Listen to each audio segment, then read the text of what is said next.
Türkmenistanyň dünýäde iň iri medeni ozaklaryň biridigini, Türkmen halkynyň mumadamzat medeniýetiniň genji hazinasyna öwrülen gymmatlyklary döreden halkdygyny inni tutuş dünýä ikrar edýär.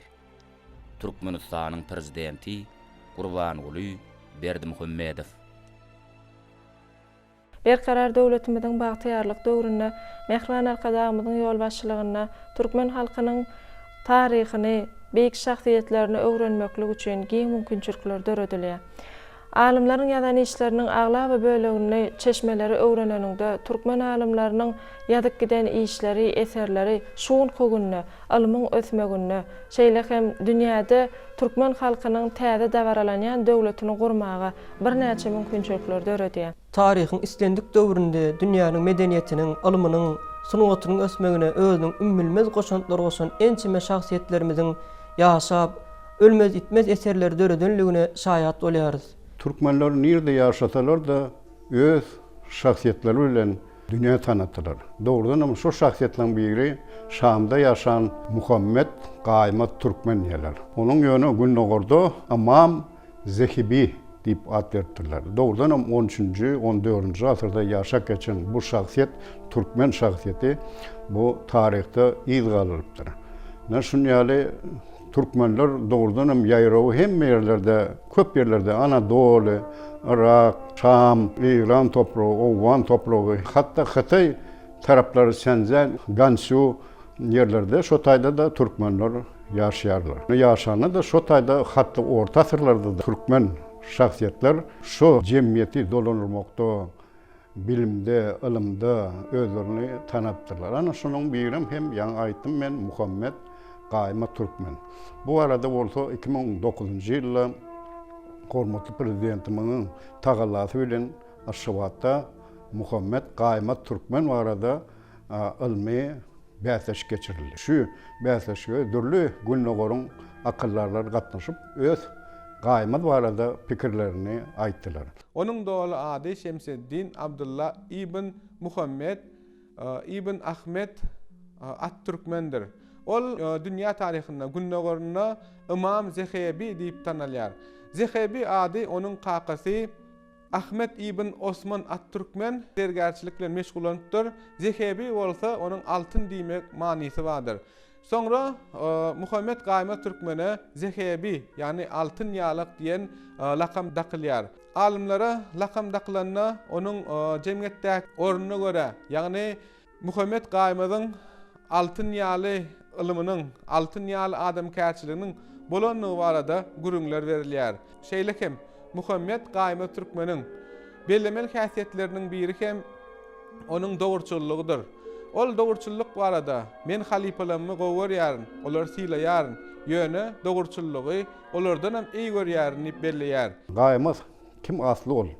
Doğrudan hem şu tarihi noktada alamada mun aňarsy Diyarbakırdan gaýdýarlar. Diyarbakırdan soň ol Anadolu'da şolar onun göçüp Şam'a varýarlar. Ol Siljuk döwründe değişildi. Bu arada bolsa Semyonovanyň işine getirýär şol ilkinji Siljuklaň paşalygy Şam'da atsyz Ibn Oymak bolupdyr. Ana şondan soň şo taýyp türkmenler göçüp barypdyrlar. Ana şo türkmenler Halap, Damask, Dimşk diýerdiler. Trublus, Cam ve başka yerlerde de Türkmenler Şotayda öz ýaýragyny getiripdirler.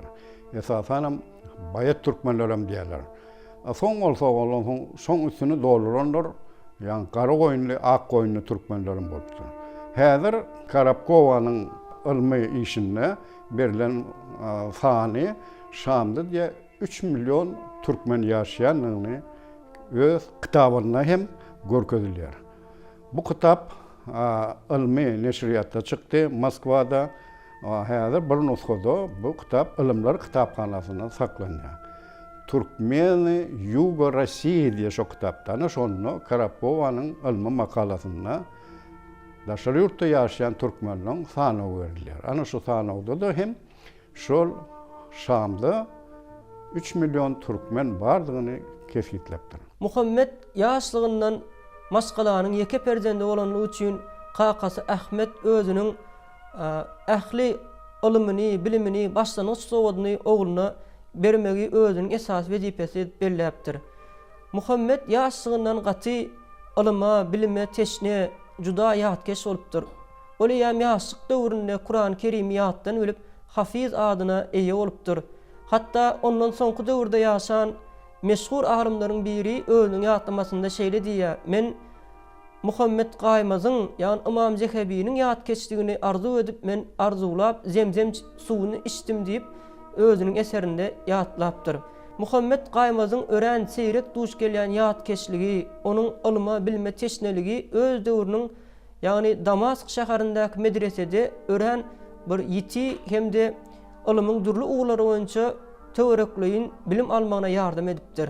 Ol 18 ýaşyna ýetende dünýäwi ilmlary bilen birlikde bir näçe tasawwuf ilmlaryny, dini ilmlary hem el alypdyr. Ol ýaşlygyndan hadisleri toplamak, olarda beýan edilýän pikirleri, ündewleri dogry düşünmek bilen baglanşykly uly işler edipdir. Öz döwründe döwrüniň meşhur alimlerinden sapak alypdyr. Hatda özüniň Teskire adly kitabynda, ýani ýatlama adly kitabynda özüniň 1300 halipadan tälim alanlygyny ýatlaýar. Şol 1300 halipalaryň arasynda bolsa, öz döwrüniň juda meşhur ilim ägirtleriniň bolanlygyny biz bellemeliriz. Muhammed Gaýmaz türkmeniň 100den gowrak eserleri bellidir. Olaryň iň içinde has bellileri Peygamber tebipçiligi, İslam tarihi ýa-da Teskire adly kitaplary dünýäniň ilmi mirasynyň genji hazinesi hasaplanýar. 2005-nji ýylda Muhammed Gaýmaz türkmeniň Peygamber tebipçiligi adly kitaby türkmen diline terjime edildi hemde giň okuyjylar köpçüligine ýetirildi. Yazıcı Rahmet Kılıcıv tarapyndan terjime edilen bu kitap ören çeper hemde häzirki döwürde hem özüniň gymmatyny ýitirmeýän meşhur eserleriň biridir. Dogrudan hem alimyň ýazan işleri hem döwrüň ilymy bilen, bilimi bilen, şol döwrüň taryhy bilen, siýasaty bilen baglanşykly maglumatlar özüne jemleýär. Şonuň üçin hem Muhammed Gaýmaz türkmeniň her bir eserini okap, türkmen halkynyň beýikligini, şeýle türkmen halkynyň taryhyny gymmatly maglumatlar berip bilýän, ilmiň ösmegine goşunt goşup bilýän alimleriň barlygyna biz begenýär. Ýene bir aýratyn bellemeli zatlaryň biri alim ören ýatkeş bolupdyr. Şeýle ýatkeş bolmagyny ol döwründe, şol döwürde ýaşap geçen alimleriň biri Hafiz ibn Hajar şeýle belläp geçýär: "Men ýatkeşlikde Zehebi'niň derejesine ýetmek üçin zemzem suwundan içdim" diýär. Ine şu ýerde eýem Zehebi'niň şeýle ýatkeşliginiň beýleki adamlardan has tapawutlanýanyny gorkodýar. Bullaryň birinde ýene bir riwayatlere görä Zehebi bir näçe alimleri, adamlary ýanyna çagyrýar-da olaryň ýüzlerini seredip her biriniň durmuşy barada maglumatlary hiç täwünmän, hemem hiç ýeli ýalňyşlyk goýbermän aýdyp berýär. Şonda alimlerim, şol beýleki alim däl ýöne koý adamlarym biziň durmuşymyzda degişli şeýle maglumatlary ýatdan aýdyp bilýän alimyň onu da ýatkeşligi boýunça ýeketäk şeýle alimyň barlygyna biz haýran galýar diýip düşünipdirler. Ene bul eýem hakykatdan hem Hafiz ibn Hajaryň aýdallaryny tasdiklaýar, hem ol döwründe dehilli, başarjan alim bolmak bilen birlikde ýatkeşligi boýunça has tapawutlanýanlygyny gorkodýar. Alimleriň berýän maglumatlaryna ýene salgylansak, Muhammed Gaýmaz türkmen ähli ilimler boýunça düýpli işler amal aşyrypdyr. Ol elbetde hukuk, tarih, tefsir, hadis ilimlerinden öwrenmek üçin şol ugurlardan, dürli alimlerden bilim alypdyr. Emma şolaryň içinde has ikisini hem ösdüripdir, hem şol ugurdan özüne öwreden ilim beren halipalardan ozdurup öňe geçipdir. Bu ilimler bolsa elbetde hadis ilimi we tarih ilimleri bolup öňe çykýar. Hadis ilmi boýunça da şeýle bir alimlaryň arasynda şubha döräpdir. Sebäbi ýa 18 ýaşyna ýetende Muhammed Gaýmaz türkmen özüniň beýleki ilimlerini bir ýana çekip, beýleki ilimlerden doly ele alandan soň hadis ilmini öwrenmäge başlaýar. Onsoň alimler köpçüligi şeýle baha berýärler. Elbetde ilimleriň ählisi hem aňsat däl, ilim iňe bilen guýy gadanýaly, ýöne hadis ilmi has bir erjelligi, dil bilmekligi talap edýär. Dünýä akyl getirmek üçin dürli ilimleri doly bilmekligi talap etýär. Şoň üçin Muhammed Gaýmaz entek ýaş elbetde hadis ilmini öwrenmek üçin has köp wagt gerek. Bu ilmi oňa ustadlarça öwrenmek başartmazmy diýip pikir edýär, netijege gelipdirler. Ýöne hakykatdanam hadis ilmi boýunça has kämil hunarmen bolup ýetişip, ol İslam taryhy adly kitabyny ýazgyga alýar. Hadisler var adam Muhammed'in aýdan nesihatlar var adam öwrenip durginden. Kur'an okumaň özü olam bir ilmiň bir şahamçasy, oňa bolsa kıraat diýip atdypdyrlar. Kıraat bolanna şo Kur'any dogry okumak diýmek. Ana şol Kur'anyň ýazgylary bolsa ona 8 sany nuskasy bar eken. Oňa bolsa Kufi binayi, Kufi şargi, Nastalik, ondan Reyhani ve başka da yazılışlar verirler. Ana şu yazılışlarda biri Reyhani qow yazmakta özünden. Nastalik olsa düşünür sörmekte Kur'an'ı. Kufi olsa esas okumakta şu Kufi harp yazgısına verirler. Ana şeylerlikte doğrudan şu döwürde yankı İmam Zekibi özünü Damask'da tanıdıp, şu taýda da hem üniversitetinde ders veripdir, bilimli, soğutlu adam diye ol. Köp alimler bilen gatnaşypdyr. Özüm jemi diye 300'den gowrak eser ýazypdyr. Ýöne bize gelen gowşun 126 diýerler. Muhammed Gaýmaz Türkmeniň meşhur kitaplarının biri hem İslam tarihidir. Alim bu kitapta Muhammed Peygamberden başlap ta özüniň döwrüne çenni yılma-yıl bolan wakalary giňişleýin beýan edýär. Hormatly prezidentimiz şeýle berläk geçýär.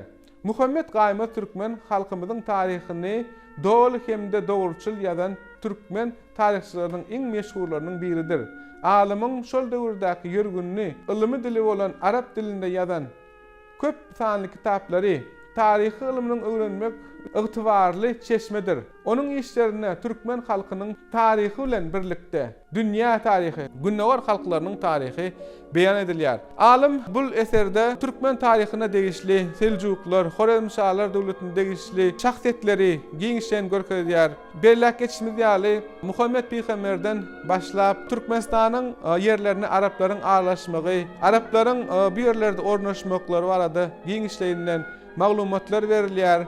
Ondan soňky döwürlerde, ýani türkmenleriň dünýä ýarymy barada, Tuğrul Sultanyň Bagdada barıp ýetişi barada giňişleýin maglumatlar ýerleşdiripdir.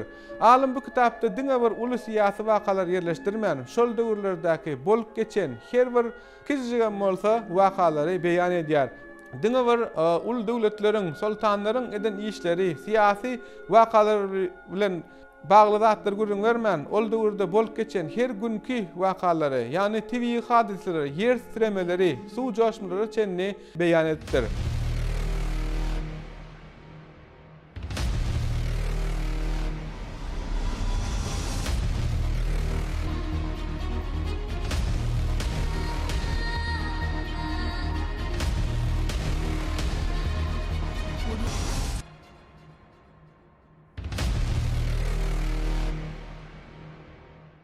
Muhammed Gaýmaz Türkmeniň juda ilmiň köp uğurlaryndan habarly alim bolupdyr.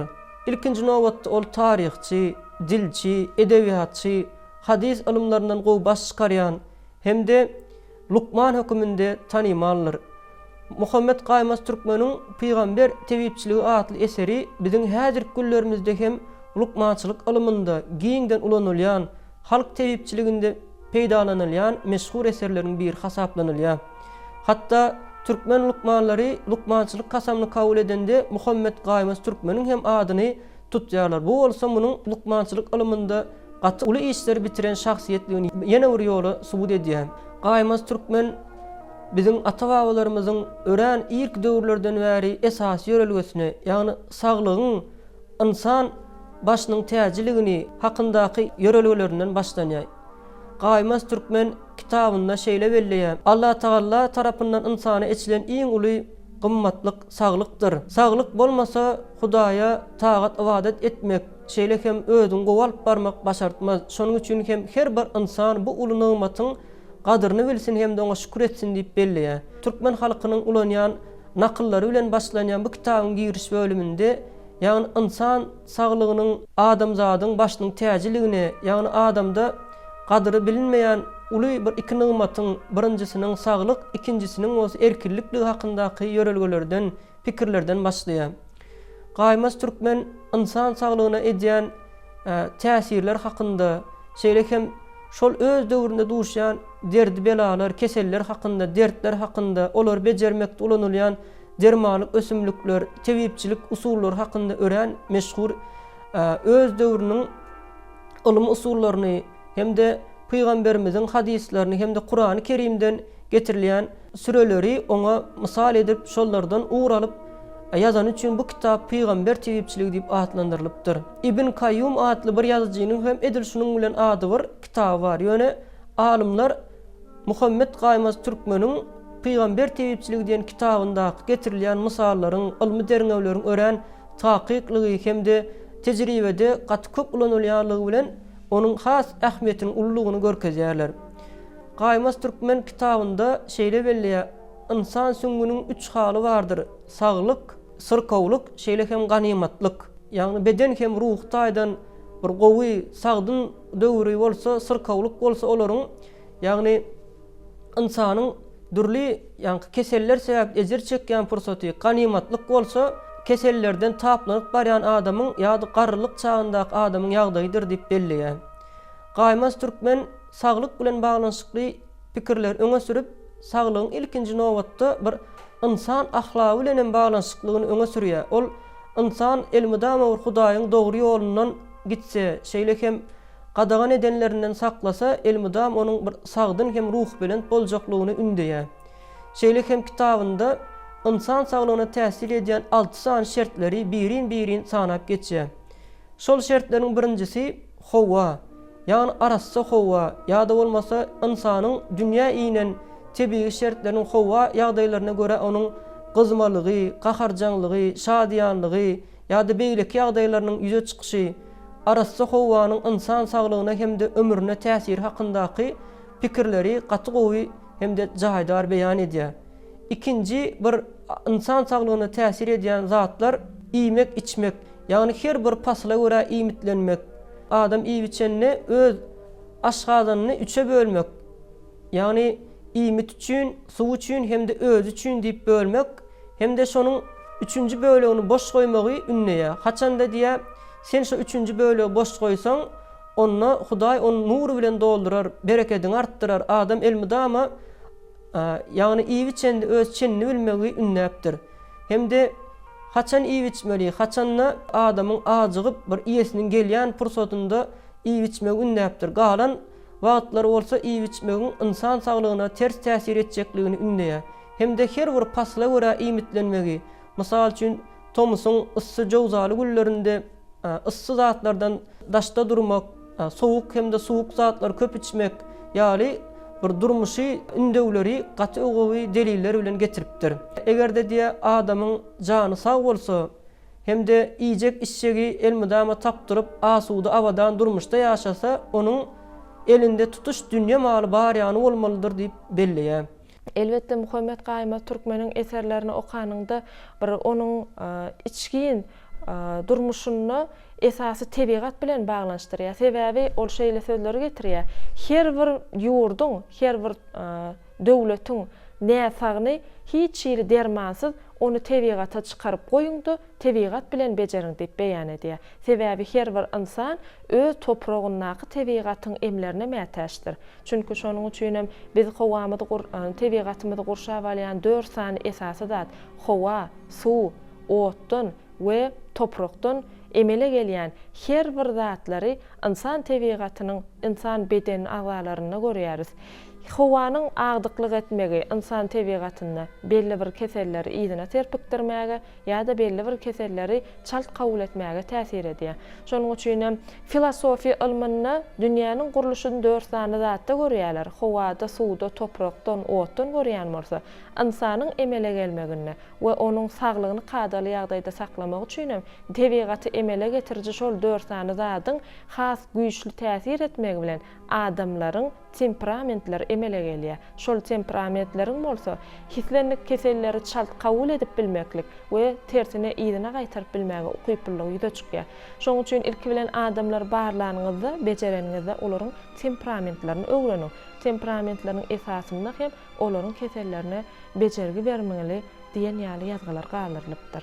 Mundan başga da emleri hakkında, tebiplerin yolu hakkında, ya bolmasa da adamlar islenlik wagtda uykudan, uykusuzlukdan ejir çekmek, basgylanmak, ya bolmasa gorkular, ýaly umuman adamyň insanyň durmuşyna bir kıyınçılıktan ya da islenlik bir dartqylly meselelerden ýüze çykyp biljek türlü keseller bolup bilýär. Ana şol keselleri döremözünden öň nädip çalt aýyrmaly. Ýa-da döräýenem bolsa şol kesellerden nädip taplanmak ýaly maglumatlary getirýär.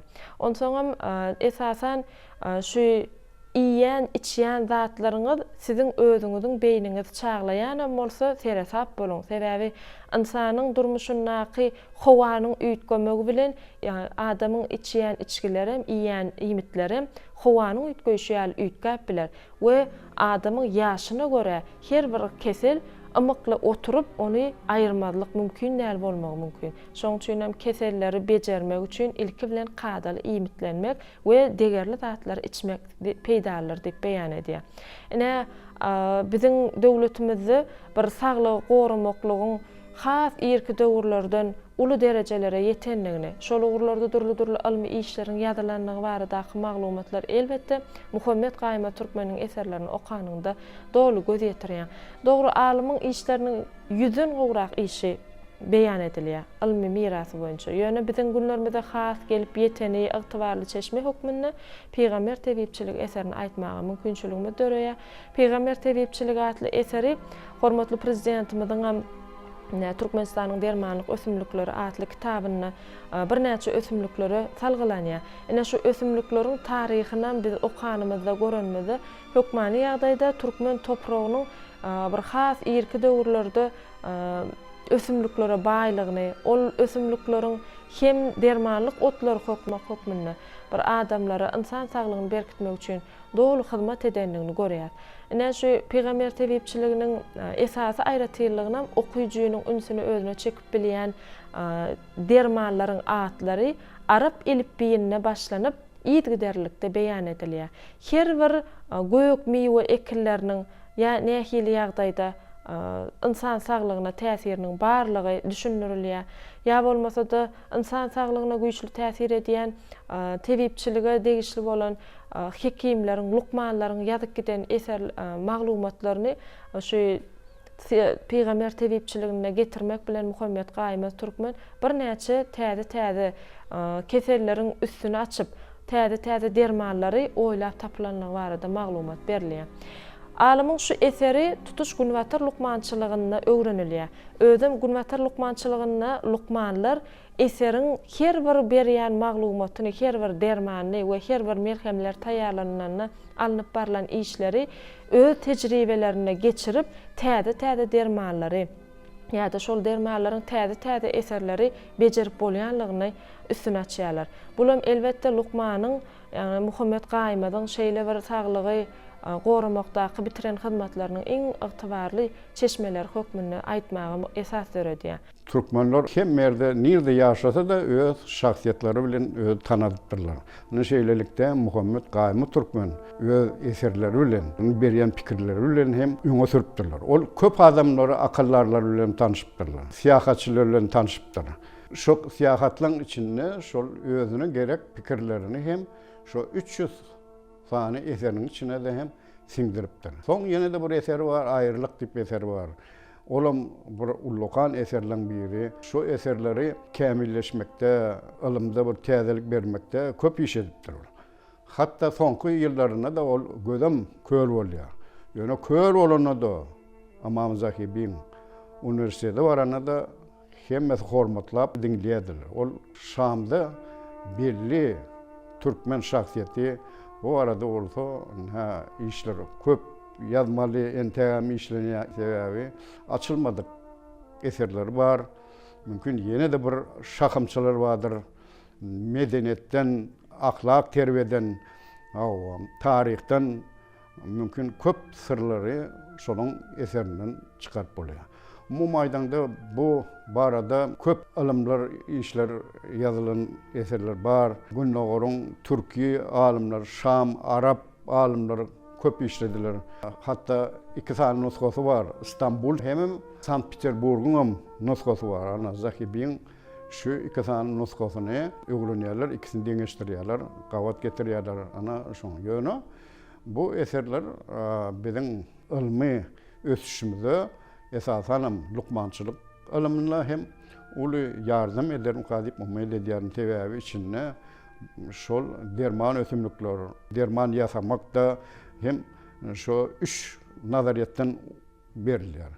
Eğer de İbn Sina'nın 5 tane tohumunu keskitten olsa hersine, Monku'da olsa 3 tane nazariyet ile şol keskitler, ana şolum ulu eserlerin biri hasaplanır. Türkmenler qaytalanmazak medeni, ruhu ve edebi kımmatlıklar döreden, adamzadın medeni ve alımı genci hazinasyna taýsyz goşant, dünýäniň iň kadymy halklarynyň biridir. Türkmenistanyň prezidenti Gurbanuly Berdimuhammedow. Yine bir işlerinin biri tezkire dip atlandyrylýar. Muhammed Gaýma Türkmeniň ol ýatlama diýip düşündirilýär. Ýatlama eserini esasen Muhammed Gaýma Türkmen özüni ilm alan halipalarynyň atlaryny agzap geçýär. Ol Misirde, Aleksandriýada, Siriýada, şeýlehem beýleki bir näçe ýerlerde durly alimlerden bir eserleri öwrenendigini, olaryň bilýän zatlaryny öwrenenligi barada maglumat berilýär. Şol alimlaryň içinde Hafiz ibn Asakir we Hafiz ibn Yunini ýaly alimlaryň eline terbiýelenmegi we ilmiň ähli esasy düýpli manilerini, mazmunlaryny şol 2 alimden öwrenenligi barada belläp geçýär. Şoň üçin ol alimler şeýle netije gelipdirler. Biziň hem ýerdimizde özümizde halipam diýen ýaly at galar ýaly. Biz näme bilýän bolsak, Muhammed Gaýmyza öwretmeli. Sebäbi Muhammed Gaýmy geljekde öňe uçgullap barýan ýyldız ilmiň iň esasy bir çür depesine çykjak şagirt bolup ýetişek. Biziň şeýle şagirdimiziň bolmak üçin biz ilmiň hiç bir zadyny ondan gizlemeli däldir diýip beýan edipdir. Ine şeýlelikde özlerini iň ustad şagirdi ýetişdirip bilen alimler bugunky gün Muhammed Gaýmyň her bir eserine ýatlanýar. İmam Zahibi ya da onuň Muhammed Gaýma Türkmen bu büyük Türkmen şahsiýeti 2009-njy ýylda şu ilmi bäsleşikde giňden görkezlenem bolsa şo taýda dürli nuskada pikirlerini aýtdylar. Ana şoň üçin şuny entek öwrenmeli. Şahsiýetlerim biri geljeki nesilimizde de hem ulu ilimde, bilimde ösmäge yardım berer. Beýik Türkmen şahsiýeti öwrenmekde ulu yardım edýän üçin hormatly prezidentimize ulu sag bolsun aýdýaryn. Jan sag bolsun.